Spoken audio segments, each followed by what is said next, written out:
Hello, everybody. Welcome back to the Tin Man's Core channel. I'm your host, Jeffrey Tin Man Taylor, and today I'll be reacting to my second Midnight Terrors video for you guys. And this one's four scary, true, middle of nowhere horror stories. So, without further ado, I'm going to turn these lights off, move the camera back up here for you guys, and let's get this reaction on the road and in the bag. Okie dokie, here we go.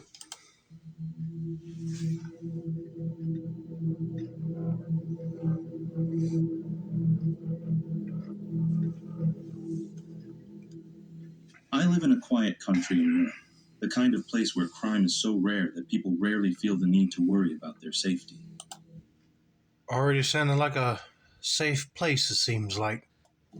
Even in my small town, which is surrounded by dense woods, most folks think nothing of walking around alone at night. Personally, though, I've always found the woods a little eerie after dark. I usually avoid going out by myself at night unless I'm with friends. When I do, the night strolls can be enjoyable, at least they used to be. Last week, my best friend and I decided to go on one of our usual walks. It's a route we know like the back of our hands, one we've done dozens of times without a second thought. The path starts out comfortably enough, well lit by street lamps with a few scattered houses along the way. You see, I'm kind of like him, like walking in the woods, but only during the day. Nighttime, it looks creepy as hell. But the last stretch takes a darker turn, literally. Beyond a small tunnel, the paved road gives way to a rocky trail surrounded by woods on one side and open fields on the other. That night started like any other. We walked, chatted, and laughed, never once thinking about anything remotely scary. When we reached the tunnel, though, something caught our attention. A white van parked just off the road, close to a ditch. It wasn't running, and there was no one around, at least not that we could see. We joked about it at first, saying it looked like the kind of van someone would use in a horror movie.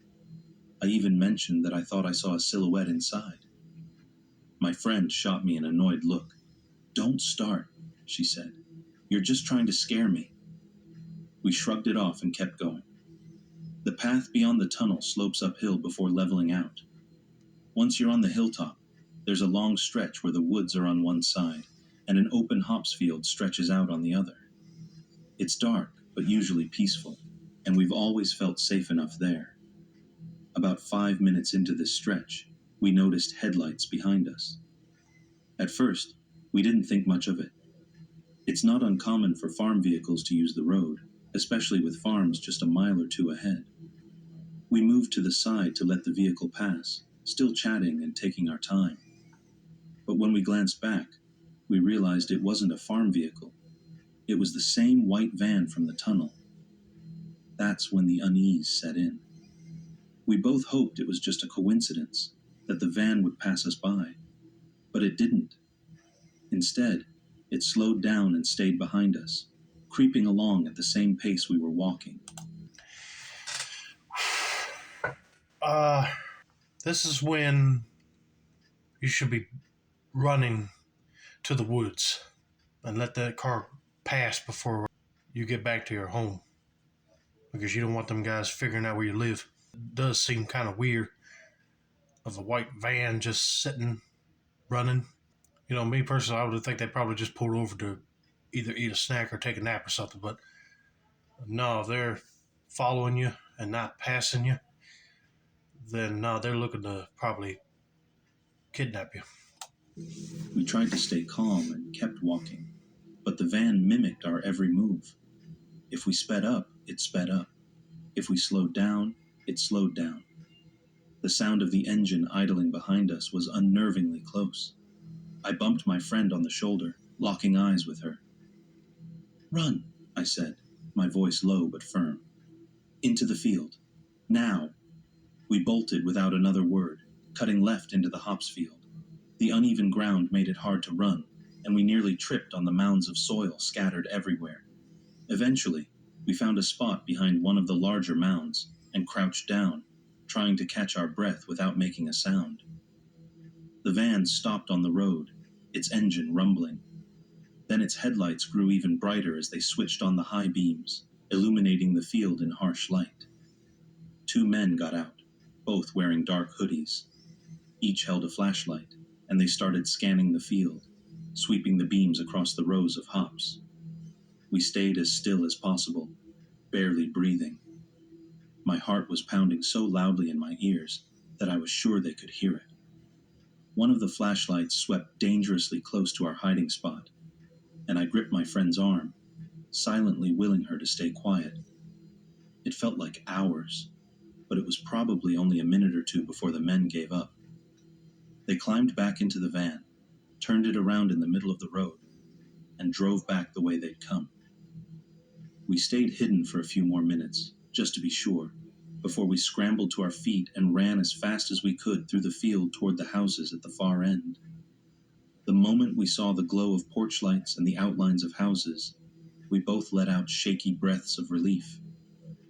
Once we were back in the safety of town, we slowed down, though the fear didn't leave us until we were both home. We never found out who those men were or what they wanted. It might have been nothing, but it didn't feel like nothing. The way they followed us, the way they stopped and searched the field, it felt deliberate, and it still gives me chills to think about. Needless to say, we haven't taken that path again. Maybe we're overreacting, but I'd rather stick to well-lit streets and crowded places from now on. Amen to that. Because you never know when you go off onto a trail that don't have no lights on it. You never know who will be following you. But yeah, them guys are probably planning on seeing who came down that way to either kidnap them or just rob them. But them girls did the right thing and running away from them dudes.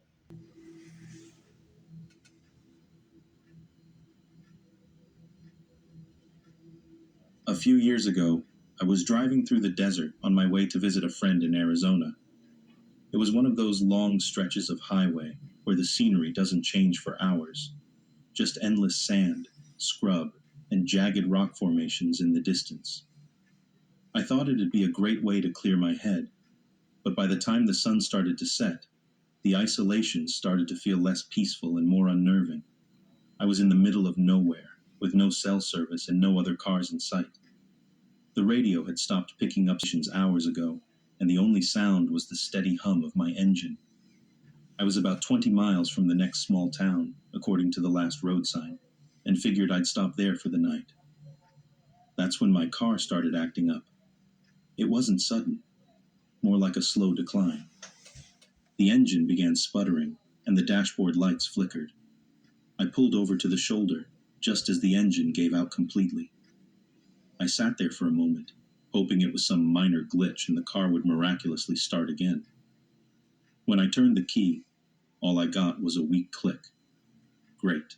Stranded in the desert with no phone signal. I grabbed my flashlight from the glove compartment and popped the hood, even though I knew next to nothing about cars. Everything looked fine, at least to my untrained eye. You see, I wouldn't mind traveling through the desert like this, but I do not want to move there to live there.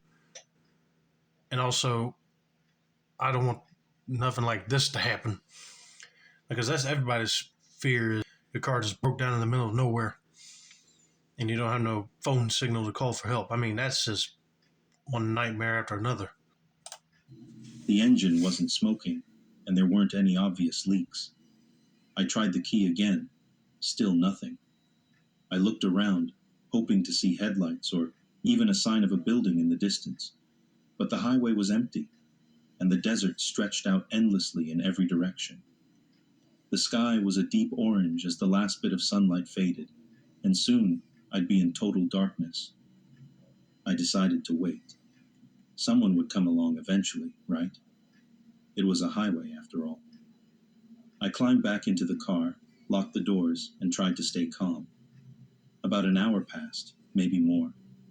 The sky was completely black now, the stars bright but offering little comfort. I hadn't seen a single car, and the silence was deafening. That's when I noticed something. Movement on a ridge about 50 yards away. At first, I thought it was an animal, a coyote maybe, but as I squinted, I realized it was a person. They were standing on the ridge, silhouetted against the stars, not moving, just standing there, watching. A chill ran down my spine. I told myself it was probably a hiker or a camper, but the longer they stood there, the less sense it made. Why were they just standing there? Why hadn't I noticed them before? I tried not to panic. Maybe they hadn't seen me, I thought. Maybe they were just enjoying the view. But as the minutes ticked by, the figure didn't move. It was like they were waiting for something. I flicked on my flashlight and shone it toward the ridge, hoping to scare them off, or at least get a better look. The beam barely reached that far, but it was enough to see the figure shift slightly, tilting its head as if curious. Then, slowly, they stepped out of the light's reach, disappearing behind the ridge. I locked the doors again, my heart racing. I told myself it was just a random person, maybe a camper who'd gotten curious about my car. But the way they moved, so deliberate and silent, it didn't feel right. I tried to distract myself, fiddling with the car radio even though I knew it wouldn't work. A few static bursts crackled through the speakers, but that was it. The silence outside was oppressive, and every shadow seemed to stretch and twist unnaturally. Then I heard it, a soft crunching sound, like footsteps on gravel. My stomach dropped. The footsteps were coming from behind the car, slow and deliberate, moving toward the driver's side. I sat frozen, gripping the flashlight like it was a weapon. The sound stopped just outside my window. I didn't dare look, afraid of what I might see. I don't know how long I sat there, holding my breath, but eventually, the footsteps started again, this time moving away. I finally worked up the courage to glance out the window, but there was no one there. The ridge was empty, and the desert was still. Just as I started to think I might have imagined it, I heard a loud thud against the back of the car. I jumped, my flashlight slipping from my hand. My heart was pounding so hard I thought it might burst. Summoning every ounce of courage I had, I turned the flashlight back on and pointed it out the window. The beam landed on the ridge just in time to catch the figure climbing back up, disappearing over the top. That was it. I wasn't going to wait around to see what they wanted. I grabbed my backpack, which had a few essentials, and decided to start walking toward the town I'd seen on the sign. I stayed on the highway, keeping my flashlight pointed ahead, but I couldn't shake the feeling that I was being watched. Every so often I'd glance back and think I saw movement, a shadow darting across the road or a shape shifting in the darkness. But when I stopped to look, there was nothing there. Eventually, after what felt like hours, I saw headlights in the distance. A truck was coming my way, and I nearly cried with relief. I waved the flashlight frantically, and the truck slowed, pulling over beside me. The driver, an older man with a kind face, asked if I needed help. I told him everything, the car breaking down, the figure on the ridge. He listened carefully, then nodded. "People talk about strange things out here," he said. "Best not to stick around long enough to find out what they are." He gave me a ride to the nearest town, where I was able to call for a tow. When we went back for the car the next morning, it was untouched. But as I climbed into the tow truck, I glanced back at the ridge one last time. I could have sworn I saw a figure standing there just watching. I mean, what was this thing or guy's idea? Just to scare the crap out of her? You see, I was thinking that he was trying to get her out of the car, so when she left, he was going to steal what was in the car and go. But she said it was untouched, so I don't know what that guy's deal was. But I'm glad that she was able to get a ride to the town and get a tow truck to come get it instead of it being left out there in the desert. But yeah, that would be crazy.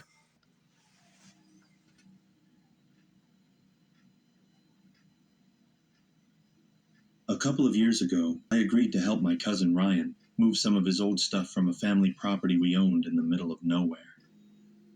The place was a cabin tucked deep in the woods of Vermont, on a piece of land our grandparents had owned decades ago. No one had lived there in years. It wasn't even listed on Google Maps anymore, and the only way to find it was by following handwritten directions from Ryan. The plan was simple: drive up there together, clear out some old furniture and boxes, and haul it back to his place. Easy enough, right? Except Ryan got sick at the last minute and told me to go without him. He swore I'd be fine on my own since the cabin was unlocked and there wasn't much left to move. I wasn't thrilled about it, but I figured I'd make the best of it. I packed some snacks, loaded up my truck, and left early Saturday morning. For me, that would be a red flag right there, because if he said the cabin door was unlocked, you never know if animal was able to break in and sleep in there, or somebody that just happened to be wandering in the woods went in and steal some stuff. You never know. The drive took me deeper into the woods than I'd expected. The paved roads turned to gravel, then dirt, and finally to nothing more than 2 tire ruts cutting through the trees. By the time I reached the cabin, the sun was starting to dip behind the mountains. The place was even more run down than I'd imagined. The roof sagged, the windows were filthy, and the porch looked like it was barely holding on. The clearing around it was overgrown with weeds, and there wasn't a sound except for the occasional rustle of leaves in the wind. I parked the truck and went inside. The air was stale, heavy with the scent of mildew and old wood. Most of the furniture had been covered with dusty sheets, and boxes were stacked haphazardly in one corner. It was clear no one had been here in a long time. I spent the next couple of hours loading up the truck, making trips back and forth from the cabin to the driveway. By the time I finished, the sky was a deep orange, and I was exhausted. I thought about leaving right away, but my stomach growled, reminding me I hadn't eaten since breakfast. I decided to sit on the porch, have a snack, and enjoy the quiet for a few minutes before heading out.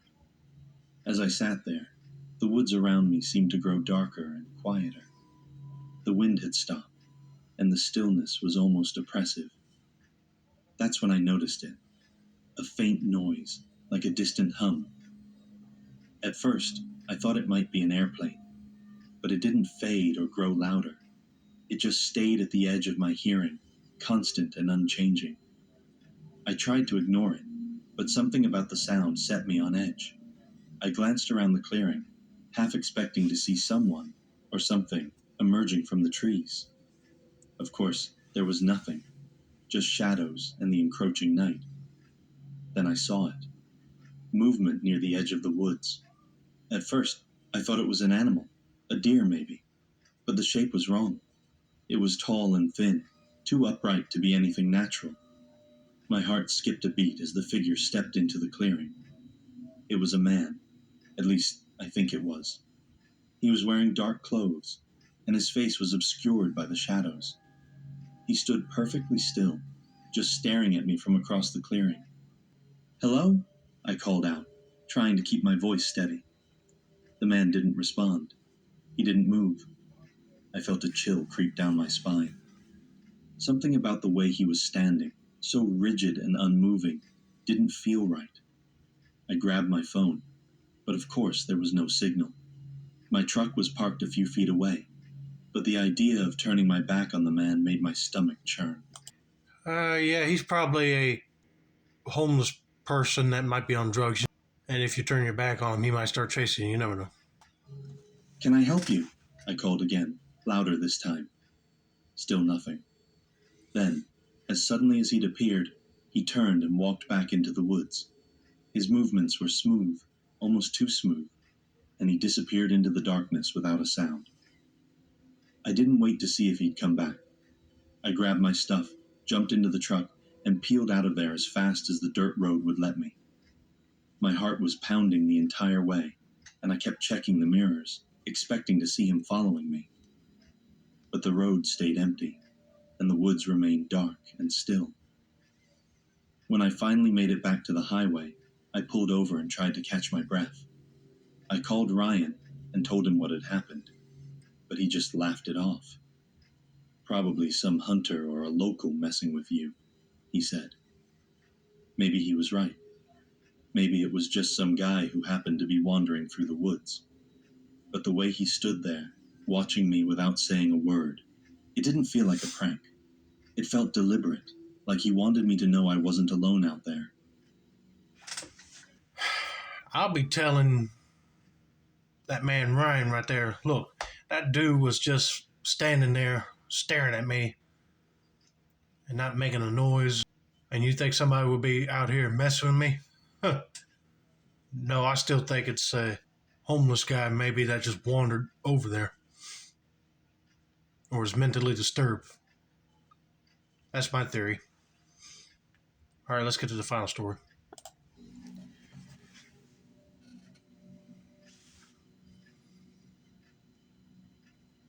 This happened 3 years ago. I was driving through rural Iowa. It was supposed to be a quick scenic route on my way back from visiting a friend in Minnesota.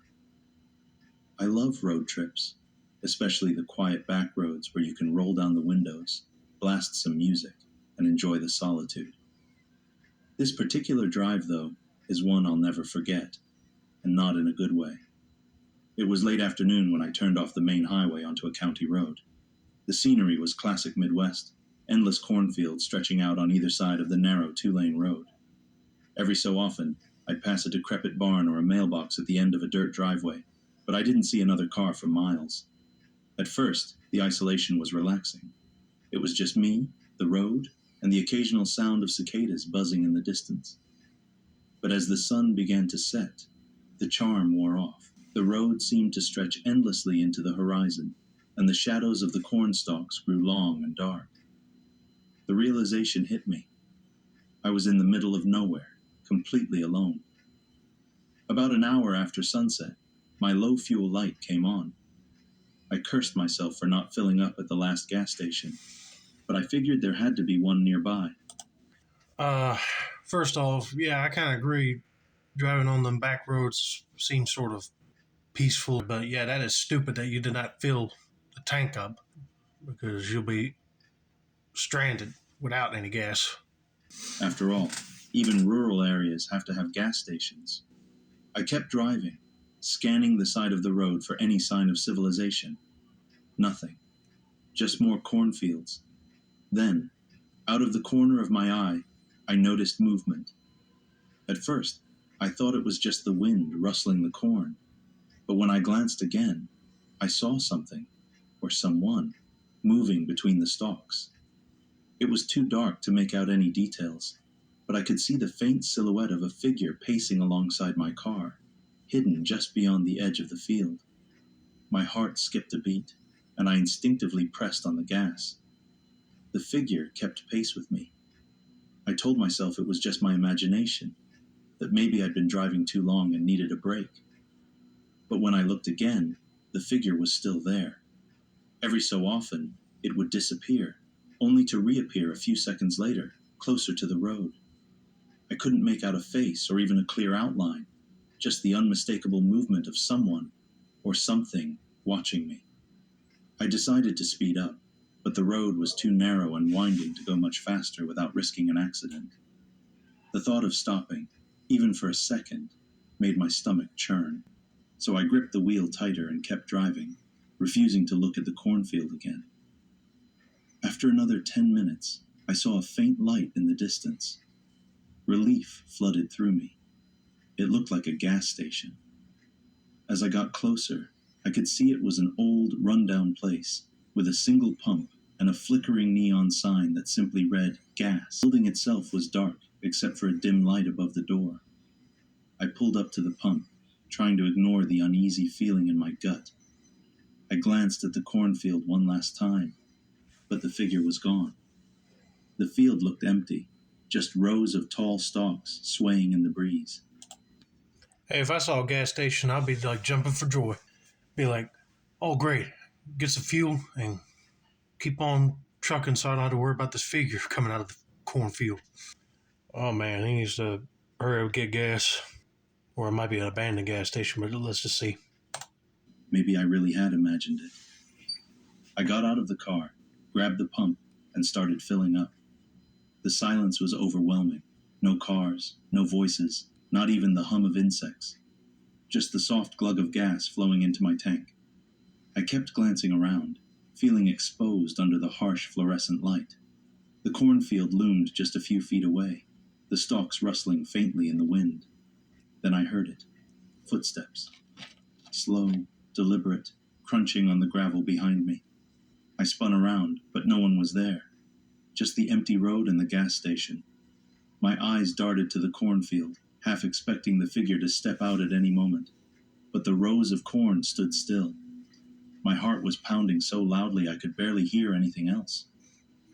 I finished pumping gas as quickly as I could and went to the small building to pay. The door creaked as I pushed it open, and a bell jingled overhead. The interior was just as run down as the outside. Dusty shelves, a few outdated snacks, and an old counter with no one behind it. "Hello?" I called out, my voice shaky. No response. I waited a minute, listening for any sign of the attendant. Nothing. Just silence. I left a 20 on the counter and hurried back to my car, not wanting to stay there a second longer. As I started the engine, my headlights lit up the road ahead, and that's when I saw him. A man was standing at the edge of the cornfield, directly in front of my car. He was tall and thin, dressed in dark clothes that seemed almost too clean for someone out here. His face was partially obscured by the shadows, but I could see enough to know he was staring straight at me. I froze, my hands gripping the wheel.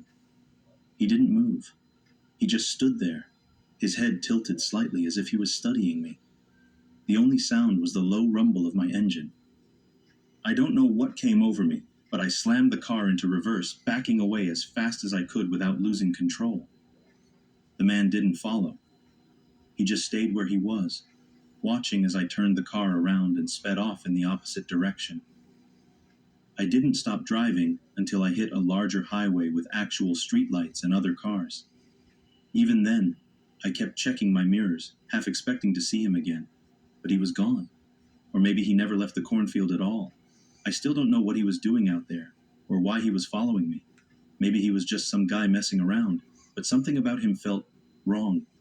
Like he wasn't just watching me, like he was waiting for something. Needless to say, I avoid back roads now, especially at night. And if I ever see a flicker of movement in a cornfield again, I won't stick around to find out what it is. Hey, I wouldn't blame you. If I saw something moving in the woods, I ain't sticking around to figure it out. I'm going. But it's also kind of odd that when he goes to this gas station that there ain't nobody behind the cash register. Pretty much have free gas so nobody didn't take his money. But yeah, that'd be creepy just seeing a guy walk up at the gas station.